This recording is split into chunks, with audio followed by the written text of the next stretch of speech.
खुलुमबाय स्टुडिअ दं आं राजीव बसुमतारी आरो बे समाव बड'फा सुपार 50नि मोनसे गिदिर जाफुंसार नोंगौ थांनाय 5 बोसोराव प्रमोद बर'नि आमोलाव थामहिनबा बिटिसिनि बारग' प्रमोद बर' बिथांनि आमोलाव मोनसे बड'फा सुपार 50 मुंजों मोनसे फ्री कोचिं होनाय जादोंमोन आरो बे फ्री कोचिंआव डक्टर इन्जिनियारजों लोगोसे एपीसी यूपीसीनि थाखायबो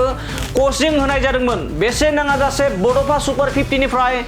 बीटीसी सरकारनिफ्राय प्रमोद बर' बिथांनि आमोलाव बे कोचिं सेन्टार होनाय जादोंमोन आरो बे कोचिं होनायनि गेजेरजोंनो बे समाव बड'फा सुपार 50 निफ्राय खमैबो सा 14निबो बांसिन फरायसाफ्रा बे समाव एपीसी आनजादनि मेन्सआव उथ्रिसार जाबाय नंगौ बे समाव मोनसे बिग ब्रेकिं आपडेट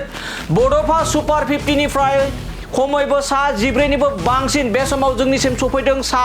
14 फरायसाफोरनि मुङा जोंनिसिम सफैदों आरो बे समाव जों माखासे सुलुंनिफ्राय मिथिनाय बायदिब्ला आरोबाव माखासे माने बड'फा सुपार 50 निफ्राय एपीसी नि आनजादाव बे समाव आनजादनि जा मेन्स आनजाद बे मेन्सआव खमैबो सा 14 फरायसाफ्रा उथ्रिसार जादों गिबियावनो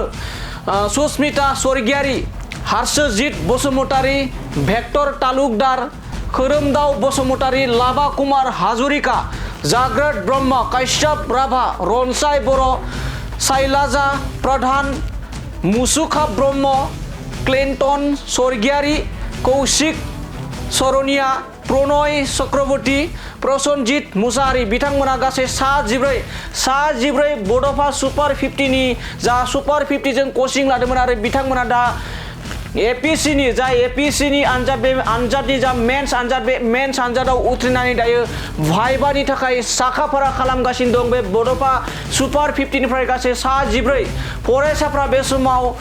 एपीसी आनजादनि मेन्स आनजादाव उथ्रिसार जाबाय दा मेन्स आनजादनि उनाव बिथांमोना होनो थांगासिनो दं एपीसीनि भाइभा बे भाइभायाव सेलेक्ट जानायनि उनावनो बिथांमोना साफा एपीसीनि साफा मावथि साफा अफिसार जानो थांगासिनो दं बे समाव फिन फोरमायबावोदि बड'फा सुपार 50 नि थांनाय 5 बोसोराव बारग' बीटीसीनि सीएम प्रमोद बर' बिथांनि खुंथायनि आमोलाव मोनसे बड'फा सुपार 50 मुंजों फ्री कोचिं हरनाय जादोंमोन गुवाहाटी दिल्लीसिम दैथाय हरनाय जादोंमोन बिथांमोनखौ बे फ्री कोचिंनि थाखाय आरो बेबायदिनो बे समाव बड'फा सुपार 50 निफ्राय सा 14निबो बांसिन